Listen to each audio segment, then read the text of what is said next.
नमस्कार, मैं तनु सिंघल आप लोगों का अपने YouTube चैनल संस्कृत पाठ में स्वागत करती हूँ। और आज बच्चों फिर आपके सामने एक नए लकार के साथ हम हाजिर हो गए हैं। और आपने आई होप कि पिछली वाली वीडियोस जो हैं वो देख ली होंगी और पिछली वाली वीडियोस में आपने इनसे पहले वाले लकार समझ लिए होंगे। ठीक है, तो मैं आज आपको उन्हीं लकार के वाक्य बनाने सिखाने वाली हूँ। तो उससे पहले आपको क्या करना है, चैनल को सब्सक्राइब करना है और बेल आइकन प्रेस करना है। ठीक है बच्चों, तो आज हम क्या करेंगे, लंग लकार से रिलेटेड वाक्य बनाना सीखेंगे। तो उससे पहले बच्चों आपको क्या करना होगा, लंग लकार के कुछ हिंदी मतलब लंग लकार इन द सेंस कि भूतकाल से रिलेटेड कुछ छोटे छोटे सेंटेंसेस आपको हिंदी में अपनी कॉपी में नोट डाउन करने होंगे। जैसे कि वह गया, उसने खाना खाया, वह विद्यालय गया, तुम बाजार गए। ऐसे सेंटेंसेस आपको हिंदी में बनाकर रखने होंगे और फिर उससे आपको क्या करना होगा, संस्कृत में बनाना होगा। ठीक है, तो आपको क्या करना है, सबसे पहले जैसे कि वह गया, तो आपने ये सेंटेंस कैसे बनाएंगे, आप बनाएंगे तो आपको मैंने पहले ही बताया हुआ है कि वह को हम लिखते हैं सह और गया को हम गम धातु का शब्द होता है, तो गम धातु से बनता है बच्चों गच्छत, यानी कि अगच्छत। तो आप इसमें क्या करेंगे, अगच्छत। ठीक है, तो मैंने आपको जैसे कि पहले भी बताया था कि जो आपकी धातु है वो लंग लकार में अ और त के बीच में आती है। ठीक है, तो अगच्छत, तो आपका बन गया सह अगच्छत। ठीक है बच्चों, ये आपका हो गया सह अगच्छत, सेंटेंस बन गया आपका कि वह गया। ठीक है, तो वह विद्यालय गया, तो सह विद्यालयम अगच्छत। ठीक है, ऐसे ही आप द्विवचन में बनाएंगे, सह और द्विवचन में आपका हो जाता है तौ। ठीक है, यानी कि सह जो था वो आपका एक वचन था और तौ आपका हो जाता है द्विवचन, तो तौ अगच्छताम, तो आपका बन जाएगा वे दोनों गए, है ना। ते, मैंने आपको ये पहले भी समझाया था कि सर्वनाम शब्द में सह, तौ, ते, त्वम, युवाम, यूयम, अहम, आवाम, वयम, ऐसे आपके सर्वनाम रूप चलते हैं। तो सर्वनाम रूप के हिसाब से ही आप सेंटेंस भी बनाएंगे, सह अगच्छत, तौ अगच्छताम, ते अगच्छन, और यहाँ पर आपका आता है त्वम, त्वम गच्छ, युवाम अगच्छतम, यूयम अगच्छत, अहम अगच्छम, त्वम गच्छ, युवाम अगच्छतम, यूयम अगच्छत, अहम अगच्छम, आवाम अगच्छाव और वयम अगच्छाम। ठीक है, ऐसे आपके सेंटेंसेस बन जाएंगे। तो आपको क्या करना है, सबसे पहले तो इनके धातु रूप फ्रेम करने हैं।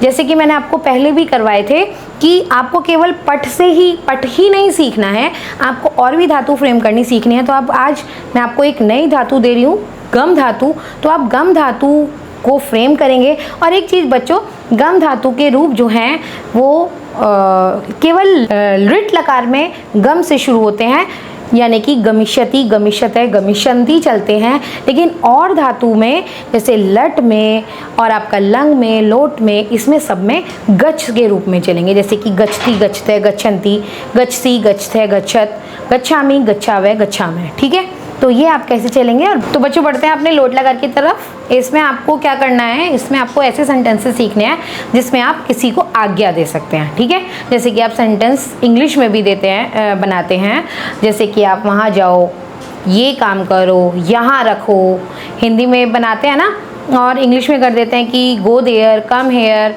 और put it down, shut the door. ऐसे करके आप इंग्लिश में सेंटेंसेस बनाते हैं, ऐसे ही आप हिंदी में बनाते हैं, यहाँ जाइए, वहाँ जाइए, यहाँ आइए और ये कीजिए, यहाँ रखिए, दरवाज़ा बंद कीजिए। ऐसे सेंटेंसेस आप बनाते रहते हैं, है ना। तो संस्कृत में भी बच्चों ऐसे सेंटेंसेस बनते हैं और इसके लिए आप लोट लकार का प्रयोग करते हैं। लोट लकार के चिन्ह आपको इसमें सीखने पड़ेंगे, तो उसके चिन्ह मैं आपको समझा देती हूँ। पहले आपको एक वचन में बता देती हूँ कि एक वचन के तू, अ और आनी होते हैं, द्विवचन में ताम, तम और आव होता है, और बहुवचन में अंतु, त और आम होता है। ठीक है बच्चों, ये आपके एक वचन, द्विवचन और बहुवचन में। ठीक है, तो आपको इन्हें रीड कैसे करना है, तू ताम अंतु, अ तम त, आनी आव आम। ठीक है बच्चों, अब आप इसमें धातु कैसे जोड़ेंगे, ठीक है, क्योंकि आपको धातु तो फ्रेम आप करनी होगी, क्योंकि बिना धातु फ्रेम करे तो आप सेंटेंसेस बनाएंगे नहीं, है ना। तो आपको मैं वही धातु फिर से बताती हूँ। जैसे कि पट धातु आप यूज़ कर रहे हैं, तो पट्टू, पट्टाम, पठंतु, पठ, पट्टम, पठत, आनी, आनी की जगह कर देंगे पठानी, पठाव, पठाम, ठीक है बच्चों। तो आपको केवल क्या ऐड करना है इसमें, पठ, है ना। जैसे कि पठ तू, पठ ताम, पठन तू, ठीक है, ये हो गया आपका पट धातु। अब इसमें आप हस धातु भी प्रयोग कर सकते हैं, हस्तु, हस्ताम, हसंतु, ठीक है। तो आप इसमें कोई भी धातु का प्रयोग करके इस जो धातु रूप है वो फ्रेम कर सकते हैं। अब इसमें आ गया आपका अ, तो अ को हम कैसे करेंगे, पट, पठा में अ ऐसे नहीं जोड़ेंगे, पट अ नहीं, ये ऐसे नहीं जुड़ेगा, तो ये कैसे जुड़ेगा, पट के साथ अ की साउंड आ रही है, तो पट जो है वो आपका ऐसे ही लिखा जाएगा, क्योंकि हर व्यंजन के साथ अ जो है वो जुड़ा होता है, ठीक है बच्चों। तो इसको आपने कैसे करना है, पट लिखना है, पठा नहीं लिखना है। कैसे लिखना है, पट, है ना।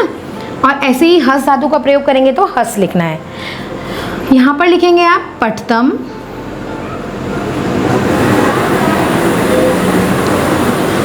और यहां लिखेंगे आप पठत, ठीक है बच्चों। ऐसे ही आपने पठानी, पठाव और पठाम, ठीक है। तो ये दो मैंने आपको करके दिखा दिए हैं, आपको ये तीनों और फ्रेम करने हैं। मैंने आपको इनका आंसर बता दिया है, लेकिन आपको स्पेलिंग्स खुद से लिखनी है, ठीक है।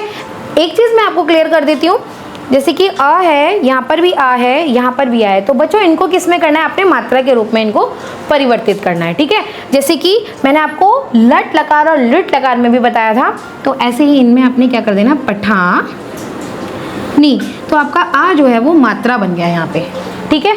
आई होप कि आप लोगों को क्लियर हो गया होगा। और आपको एक काम और करना है, क्या काम करना है आपको, आप स्कूल के जितने भी बच्चे हों, कुछ 2-4 बच्चों का ग्रुप बनाइए और उसमें क्या करिए, सेंटेंसेस को पहले हिंदी में बनाकर देखिए, ठीक है। फिर उन सेंटेंसेस को बनाकर फिर आपस में उन्हें संस्कृत में प्रयोग करके उन्हें यूज़ करना सीखिए, ठीक है। अगर उनसे रिलेटेड कोई भी प्रॉब्लम आए तो आप मुझे कमेंट बॉक्स में कमेंट करके बताइए, ठीक है। इससे आपका क्या होगा, ग्रामेटिकली आप स्ट्रांग होंगे। तो इससे रिलेटेड जो वाक्य हम अपने नेक्स्ट वीडियो में सीखेंगे। और आज तक के लिए थैंक यू।